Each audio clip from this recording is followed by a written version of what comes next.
Hey YouTubers, welcome back to Brian D's channel. I'm your host, Brian D. Today I'm going to tell you about the Bissell Hydro Steam Carpet Cleaner and the Hoover Power Max Pet. How well they both did versus how much they cost.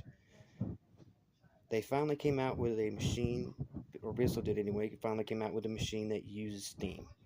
And that's what really attracted me to buy it, because I thought that would be super awesome to have a steamer carpet cleaner. They go for about $349, which I imagine they'll probably go up to $400 here soon. But $349 is even what Bissell sells them for on their website if you buy them direct. So you really probably won't get it any cheaper than $349.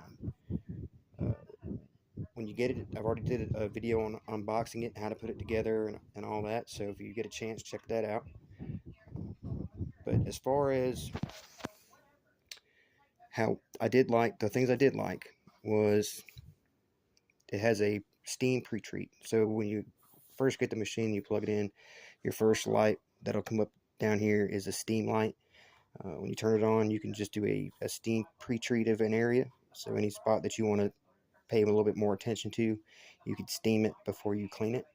And then when you're using the normal function and running it, it uses steam while it's cleaning. The Hoover, it doesn't have any, of course, it doesn't have any of those settings. There's nothing fancy. It's your base model. It's about $149, I believe. And they both have two brushes. They both have about the same power, and they both have about the same suction, I found. Uh, it claims to be heat, but of course we all know that all the shampooers out there that claim to use heat and steam and all that really just circulate warm water, and that's about it. They have pretty close to this very similar um, upholstery tools and stuff. I found that this has been a really great machine, and that actually this Bissell didn't do any better than my normal carpet cleaner. The only thing is that this thing put out a bunch of water, and it didn't really seem to pick up water very well.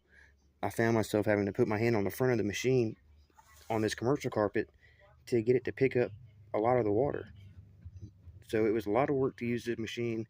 I really just wasn't pleased for almost $400 for this machine. I think it should do a lot better than it does.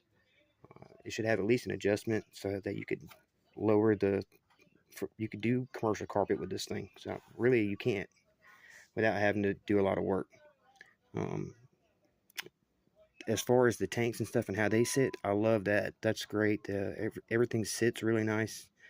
You get very good performance from it, and it's very easy to clean. The Hoover machine, I found that just the dirty mop bucket, opening and closing it, it doesn't seal very well after a few uses, and you find that it starts pulling air and stuff from the top of the tank. So that's definitely a downfall on how well the machine works. That's my only complaint on the Hoover machine. Otherwise, it's done a fabulous job, and it's really done for the year and a half that I've owned it. It's kept my carpets looking pretty good. And like I said, as far as the Hoover machine and all the stuff, it's got steam, but it didn't clean my carpet any better than the Hoover machine did. So I'm actually boxing it back up to take it back. But thank you for tuning in. Hopefully this helps you as far as where you'll spend your money on your next carpet cleaning machine. And y'all have a good night.